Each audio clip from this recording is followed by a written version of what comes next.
This was the worst transit accident in Portland history, and it happened 5 years ago today when a TriMet driver took an illegal left-hand turn in Old Town and plowed into 5 pedestrians in a sidewalk. 2 young women lost their lives that night. The driver was found to be at fault, fined and fired, and TriMet and the bus company eventually settled with the families. Those are the facts, but not the story. I wanted to track down one of the fathers who lost his daughter that night, David Sale.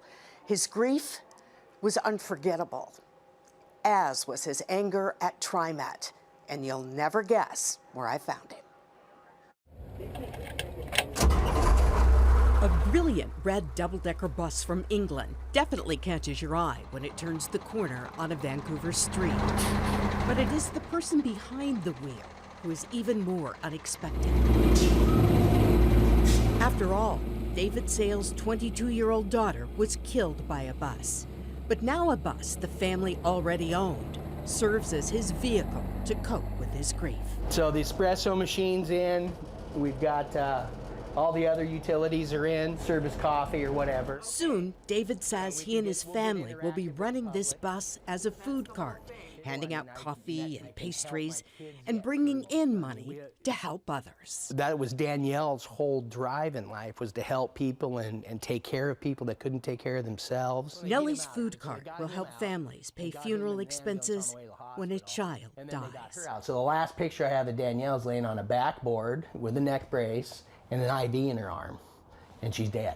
It's been 5 years, but memories like that don't fade with time. When you lose a child, you don't really ever, you don't get over it. You get through it. He has got through it by forgiving the driver, Sandy Day, when he saw her in court. You know, I forgive you, God forgives you. And I gave her a hug. And It had to be hard. yeah, it was really hard, but it's good. And by joining forces with a bus driver training company to tell his story of loss, trying to stop this from ever happening again. It all helps. What are your choices? Right. You know, I could be angry and, you know, stirred up, and You tried that. I did it. Did it well, too. I contained myself sometimes. His anger for TriMet, though, still simmers. Ever since the crash, he has lobbied long and loud for changes in training. Because this is just wrong. When you get to the training of the drivers, it's all status quo. All the drivers I've talked to have all said that. In equipment. That's another problem with TriMet, is that they refuse to change their mirror location. You can see me. David has equipped his own bus with cameras on both sides and in the back. You just don't move it until you know. Don't go until you know.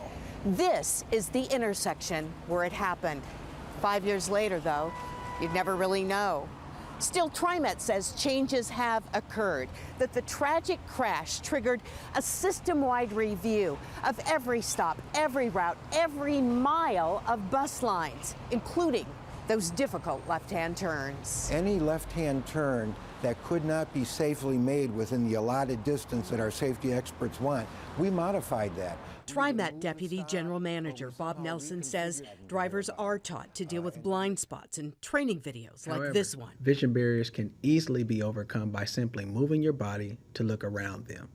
This is known as rocking and rolling in the seat. And that TriMet has cultivated an entire culture of safety with each and every employee with one goal in mind. So we won't be happy until there is absolutely no occurrences. One occurrence is too many. On this sad anniversary and every day. It's not just one day that you think about her. Yeah, it is every day. Yeah. It's an every day. Every time you hear a song or you see somebody that's got her hair. That is the one thing both TriMet and David Sale can agree on. No one else should have to go through this.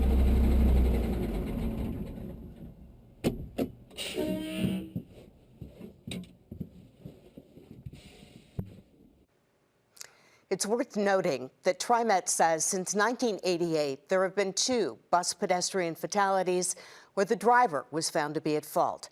As for the double-decker food cart, David hopes to be open for business in a few weeks. Well, it gives you an idea of just how much of your life it impacts, something like that. And I get the feeling this bus is almost cathartic for him. I hope so, and he hopes it will be a healing place for the whole community.